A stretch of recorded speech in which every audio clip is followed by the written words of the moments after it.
With a standard 12 lead EKG, we'll be placing 10 electrodes. With the 10 electrodes being placed, with the electrode then we're placing 10 electrodes on the body in the supine position, lying down, to get a standard 12 lead EKG from that. And then we'll have to prep the skin and so forth, and then eventually get hooked up to the machine and run the 12 lead up here. So the first step then is to prep the skin by shaving any hair that might be in the way. And so if we, some of the electrodes will be up in here, but I think we'll need to shave in the ankle area. So we're getting rid of hair right now, shaving. So the first step in prepping then is, if necessary, to get hair out of the way and shave the hair out of the way. And the size that you want to shave and eventually prep, that I'll talk about in a few minutes, will be about the size of a quarter. Like that. So she shaved an area about the size of a quarter. And then on this side, we're placing electrodes on left. And then anything up on the upper body area for Tyler, no shaving is needed here or on his wrists. So essentially that step is done. The next step in preparation is to get dirt and oil off the skin. And we can do that with kind of a rubbing alcohol that's in this packet. And then also we want to pull off the outer layer of the epidermis, which is the stratum corneum. And so we can probably just open it now. And we'll be cleaning 10 areas, including the ankles, of his body for the electrode placement. And again, this is cleaning to get the dirt and oil off and to get the outer layer of the epidermis, which is the stratum corneum. And so it's kind of a scraping about the size of a quarter or slightly larger in those areas. Brooke is starting with the wrist. We'll put an electrode on the left wrist, and then cleaning an area that we'll talk about up in the torso or chest area for other electrodes. And as we put the electrodes on, we'll go over the exact placement site, but this is just the skin prep at this point. So she's getting, there will be 6 electrodes up in that area, the torso. You can see there's a little redness on the skin. And then 4 electrodes out on the wrists and ankles.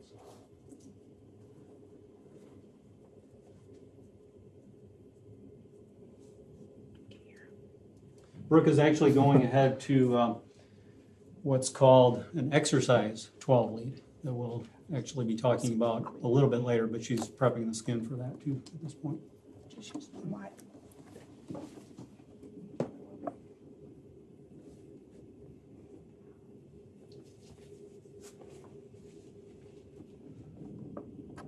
Does she need a new one? Just in case. Yeah. Yeah. Want to get refreshed? We could go with the method 2 also.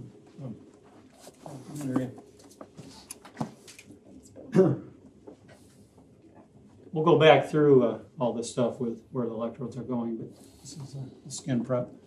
Doing right wrist now.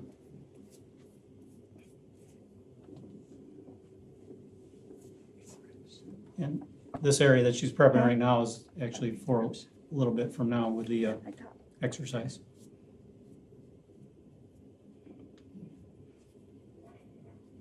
Love you, Tyler. There's up in here too.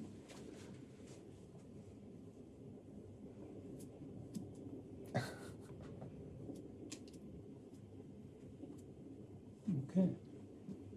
Good job. You can see a little redness in there, and you want to be with your client, your patient. You want to be, a little bit rough to get all that off of there, but you don't have to go real hard at it. She did it just right, perfectly. Now that we have the skin prepared, we're going to do a standard 12 lead, and the standard 12 lead requires the placement of 10 electrodes.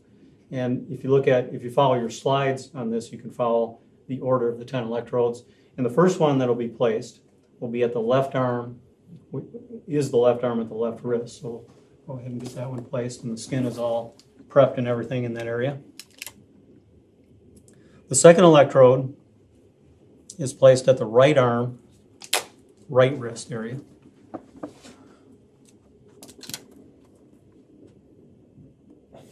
And again, this is a standard EKG where, it's not, he won't be exercising with these in that position.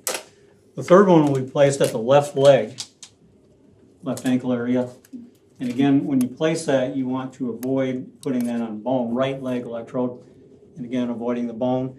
This is actually the ground electrode in the standard 12 lead. So we have 4 electrodes placed, and they're out on the wrists and ankles.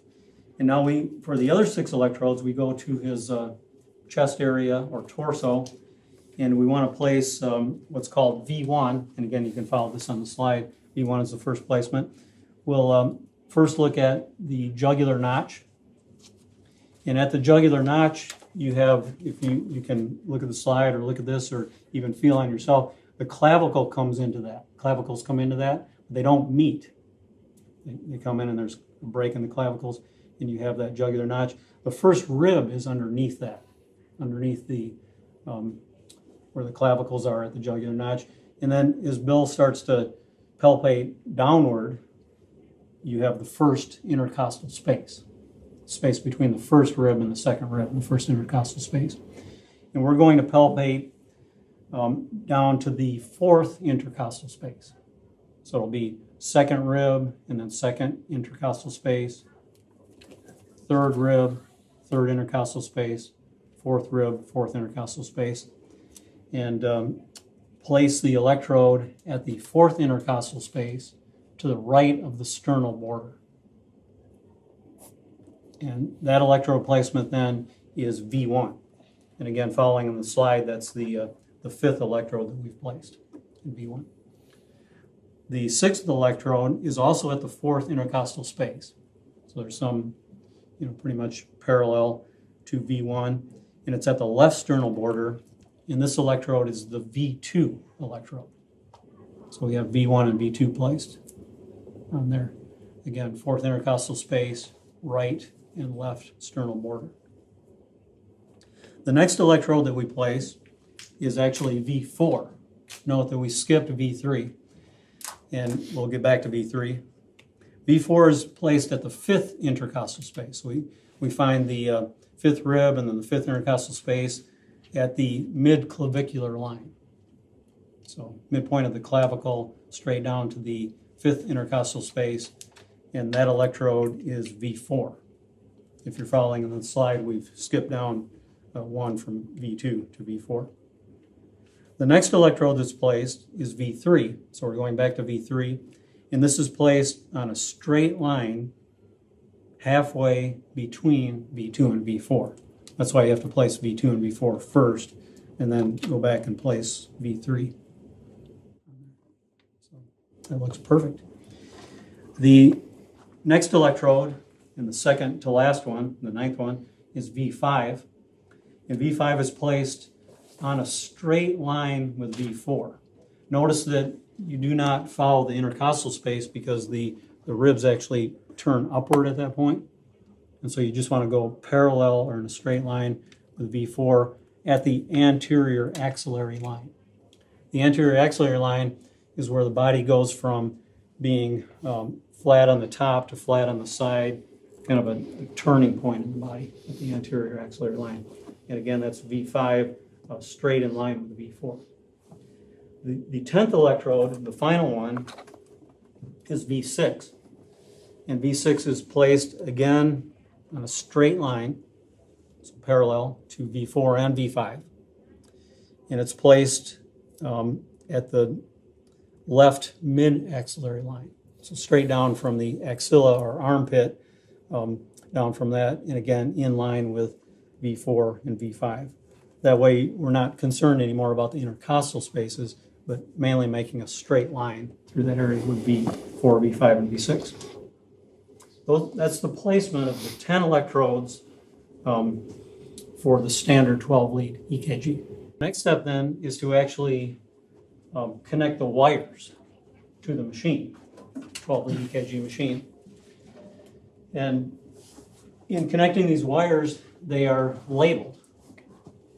There's a label on each wire where it shows where it should go. So these wires are labeled V1, V2, V3, V4, V5, V6, and then also the left and right arms and left and right legs, like that. There's a label on there. You get the label on the camera too. So right arm, RA. And these are just clipped on. It's an alligator clip. There are other forms of this too, where sometimes it's a press-on wire that comes into it. And this particular version is just a little clip-on wire that connects the electrode and the person to the EKG machine.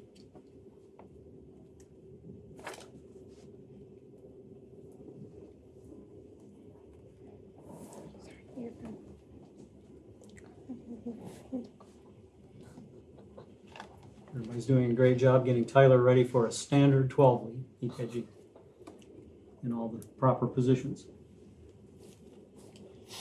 All right.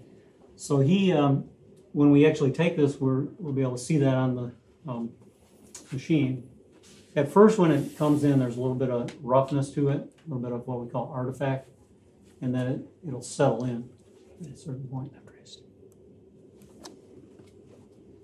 And we ask Tyler to just relax and breathe comfortably and no movement and nice and relaxed. And because if you keep somebody without moving, then it's a little cleaner EKG. And we're getting a copy of the EKG now. We're looking at that on the machine. You can see there was a little artifact at first, so he's nice and relaxed now. And then we can print that EKG. Okay, so when everything is hooked up, we can actually print these 12 leads, and usually what we do then is have one for anybody in the course and to look at, and then to do our interpretation of the 12 lead later on. And so we can print it by hitting 12 lead right here, and you can see the machine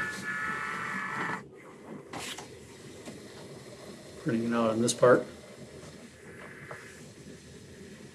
So the big job from here then will be all the interpretation as the course goes on.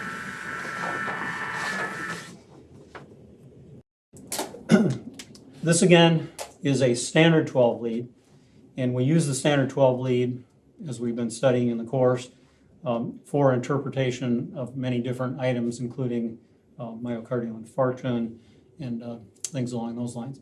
The standard 12 lead is useful to compare universally for diagnosis, so it is a very useful tool to have, important to have. But one of the things that we do in this EKG course is we think in terms of exercise 12 leads. We'll have situations where we'll have an exercise 12 lead on a patient for diagnosis of things like ischemia and dysrhythmias during exercise. And one of the problems with the standard 12 lead is that we cannot use that for exercise, because if Tyler got up and started to say run on a treadmill, these leg and arm electrodes would pull off, physically just pull off. So the exercise 12 lead has to be modified. It's a modified version of the standard 12 lead. For the exercise 12 lead, there are two methods. We'll do method one first, and again, this is right on the slides for the course, so you can follow this. And so what we do first then is look at the left arm. And the left arm electrode is placed in the left infraclavicular fossa, 2 centimeters below the left clavicle and medial to the deltoid border. And that's been prepped already, and that electrode goes there. And then we pull the lead wire from the left arm wrist area up to that point on the left arm. Could you do that once more? I was too slow. You were very, very It's quick. perfect though, how I talk and you're working in sync perfectly. That was good. Yeah.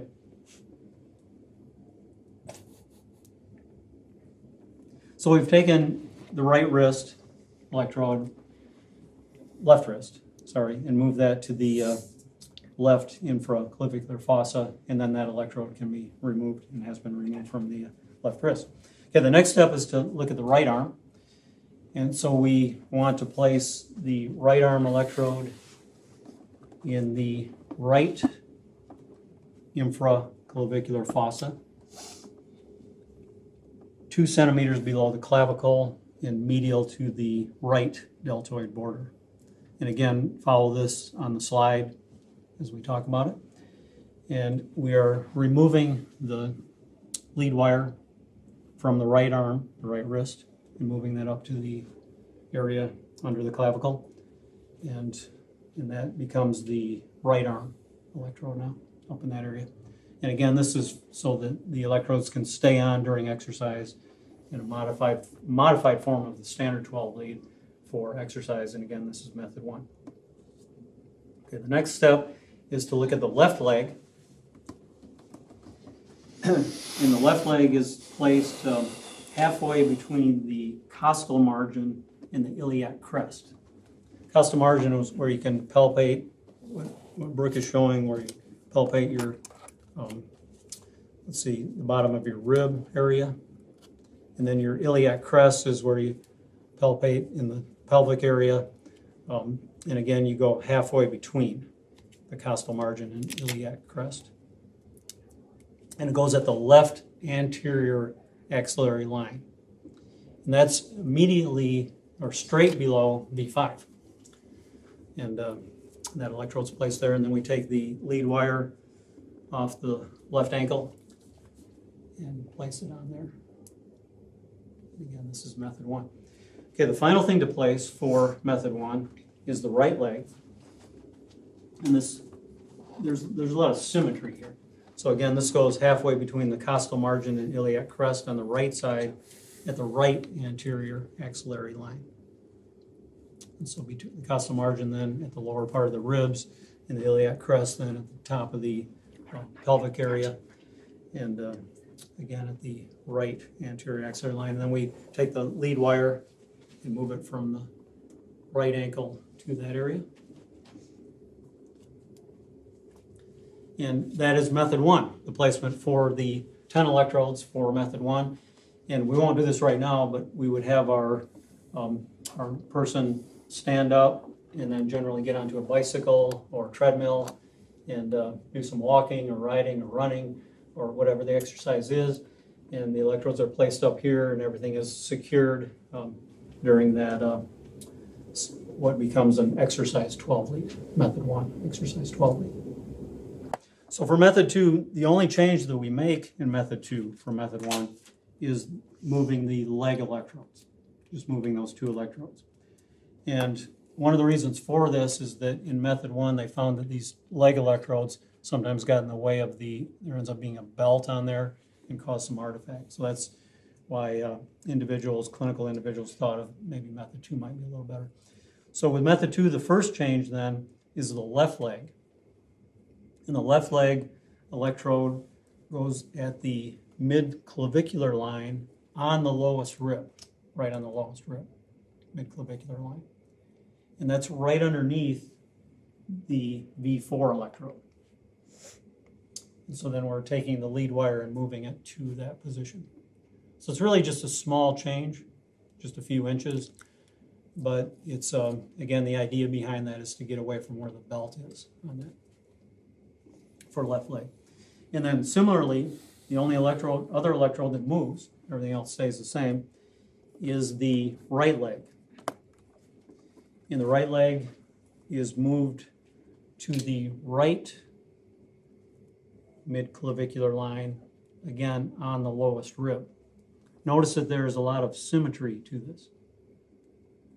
So right mid-clavicular line on the lowest rib, and then the lead wire is taken from the method 1 position to the method 2 position and connected at that point. So really method 2 then was only the change of those 2 electrodes, the leg electrodes.